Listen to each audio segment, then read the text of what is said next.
سناء جميل. رجل وامرأة. بطولة محسن سرحان.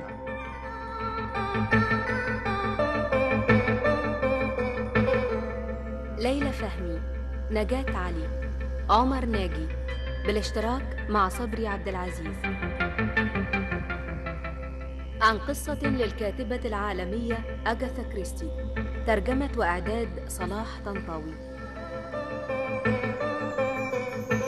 موسيقى عمار الشريعي.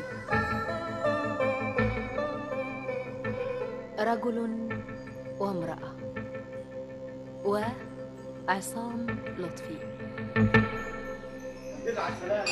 مع السلامة يا شيلة، خلي بالك من نفسك. ما تخافيش يا ماما، أنا مش طفلة. طيب، مع السلامة حبيبتي، مع السلامة.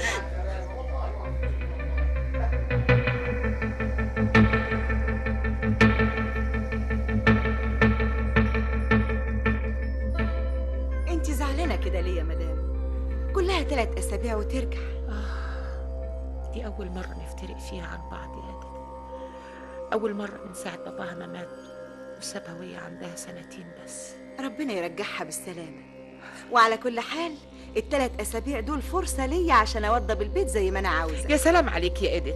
وانتي كمان يا مدام لازم تخرجي وتتفسحي وتشوفي الدنيا. على فكرة الكولونيل جراند اتصل بيكي وقال انه عازمك الليلة دي في كازينو موجادور.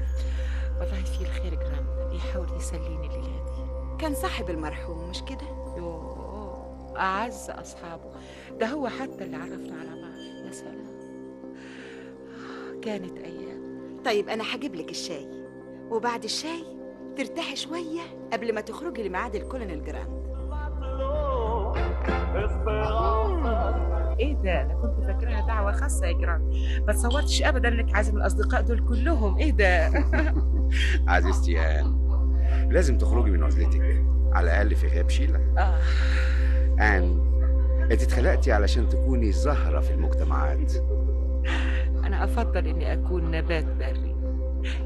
جراند، مين الراجل اللي ما بينزلش عينه من عليا ده اللي هناك؟ ايه ده؟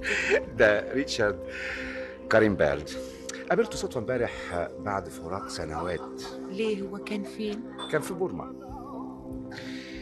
مسكين، هو شخص لطيف، انما مر بمأساة قاسية جدا. ماتت مراته وهي بتولد مولودها الأول. كان بيعبدها، ما قدرش يعيش في لندن من غيرها، سافر بورما. والطفل مات أثناء الولادة. مسكين مسكين يا جراند. بص، ده جاي ناحيتنا. تسمح لي المدام بالرقصة دي؟ أنا؟ أرجوكي. يلا يا آن، يلا يلا قوم بواجب الضيافة للراجل اللي راجع لنا من الغابات.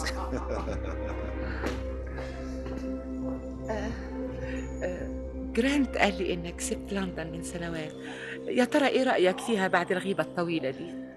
في الحقيقة كان صعب علي أن أندمج من جديد في مجتمع لندن.